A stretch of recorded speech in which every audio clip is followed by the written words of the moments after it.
हमारे चैनल को सब्सक्राइब कर बेल आइकन जरूर दबाएं।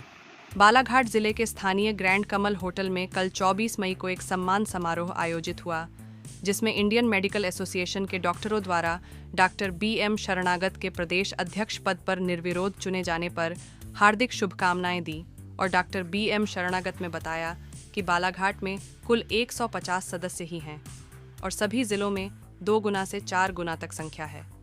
फिर भी बालाघाट जिले में इंडियन मेडिकल एसोसिएशन के प्रदेश अध्यक्ष पद को पाना बहुत बड़ी बात है। सभी जिलों में इंडियन मेडिकल एसोसिएशन का कार्यालय है। मैं भी बालाघाट में इंडियन मेडिकल एसोसिएशन के कार्यालय का प्रयास करूंगा, जिसमें सभी डॉक्टर्स आपस में मिल सके और इंडियन मेडिकल एसोसिएशन की तरफ से निस्वार्थ भाव से प्रदेश के इस बड़े पद की जिम्मेदारी का निर्वहन करूंगा। उन्होंने कहा, जबलपुर जोन में आसपास के जिलों में बालाघाट की स्वास्थ्य सुविधाएं बेहतर हैं और मैं इसे और भी सुविधाजनक बनाने का प्रयास करूंगा। पेशेंट होने के नाते हम बालाघाट में भवन खोलें और प्रशासन के साथ मिलकर, जिला चिकित्सालय के साथ मिलकर, हमारे सब चिकित्सक बंधुओं के साथ मिलकर हम इस कोरोना जैसी लड़ाई अगर सामने आती है तो उससे मिलकर रहें। दूसरी चीज हमें देखते हैं कि बालाघाट में मेडिकल फैसिलिटीज अन्य डिस्ट्रिक्ट की तरह बहुत अच्छी है।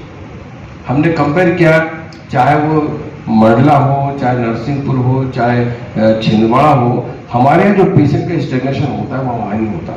वहाँ पे पेशेंट जैसे थोड़ा सा अटैक आया या कोई इमरजेंसी आई तो वो because of Meerut even Seoni पास होने के कारण वो सीधे अपने मरीजों को नागपुर भेज देते हैं या एल्सवेयर भेज देते हैं। आप देखिए कि जितने भी महाराष्ट्र की जो हॉस्पिटल्स हैं, जितने भी, वहाँ प्रोफेशनल ज़्यादा है, वहाँ कमर्शलाइजेशन ज़्यादा है। जो मरीज हमारा 1500 रुपये में ठीक हो सकता है, उसको वहाँ पे 1.5 लाख रुपए देने पड़ते हैं। तो उसका रीजन ये है कि वहाँ पे इन्वेस्टिगेशन फैसिलिटी का फायदा उठाते हैं, पर जो चीज़ फर्स्ट आती है उसका इम्पोर्टेंट बना रहता है, लेकिन हेल्थ के लिए, अपने मरीज की जान के लिए रिश्तेदार पैसों को नहीं देखता है। पर कभी कभी हमको पैनिक लगता है, हमारे मन में भी डर होता है कि कहीं कहीं ना पैसे भी हम कमी कर सकते हैं। हम इसी भावना के साथ में बालाघाट में जितने 6 नर्सिंग होम्स हैं, मैं सभी नर्सिंग होम्स सभी डॉक्टर्स को बहुत बधाई देता हूँ कि आपने आगे आकर इस चीज को बढ़ाया।